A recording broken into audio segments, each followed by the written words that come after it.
Putting other people first. And his disciples said, "Master, how can we apply this to political life?" Because the Confucians were very political.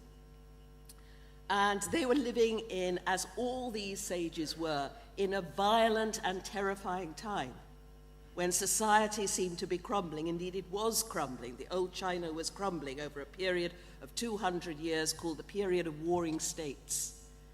And the sages all said, "Look, we will destroy each other if we continue with this violence. The only ethic is the golden rule.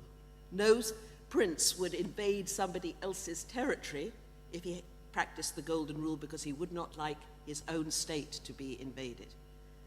And so how do you apply it to political life? And here I think this is so simple for how to do it. Confucius says, you seek to establish yourself, then seek to establish others. You want to turn your merits to account, then make it clear, enable other people to turn their merits to account. Never treat others as you would not like to be treated yourself, a central political maxim.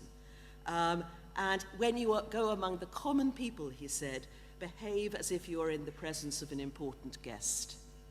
Now, this is the maxim. I mean, have we in the past, I mean, I say as a Western person, seeking to establish ourselves, also sought to establish others? No, we've often impoverished and exploited. This cannot go on. So when people say you've got to keep politics and religion separate, this is humanity. This is the only way to move forward. Now, Muhammad, I don't need to, bless peace be upon him, but you have given such a beautiful exposition, I feel de trop, but he was also writing and working and prophesying at a time of violence. Tribal violence in 7th century Arabia had reached an unprecedented crescendo, and it looked as though they were going to tear each other apart. And in Mecca itself, that too was torn apart. An infant capitalist economy was burgeoning, and some people were going to the wall in the stampede for wealth.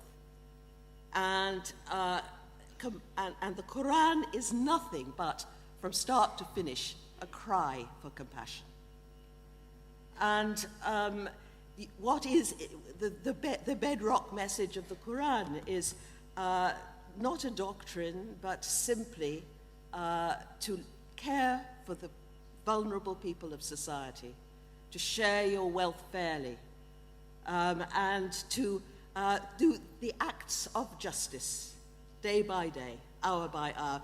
Originally, the religion seems to have been known as tazakah, which can be translated refinement, but that by the process of living in a community, in an ummah, in which you are constantly striving to make things more fair and more just for everybody, demands that you go beyond the ego.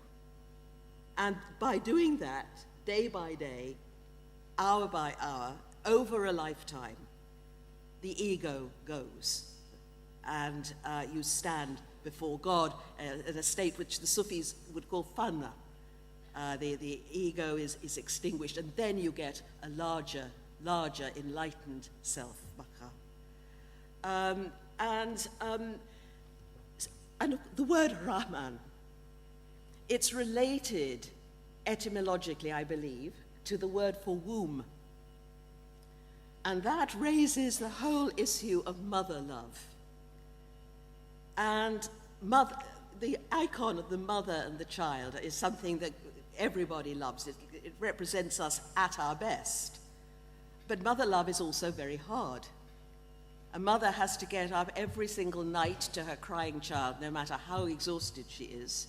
She has to put her own wants and needs and desires to one side and watch that child at every second of the day, taking total responsibility for him. If he hurts himself, she has to be there and to answer his every need.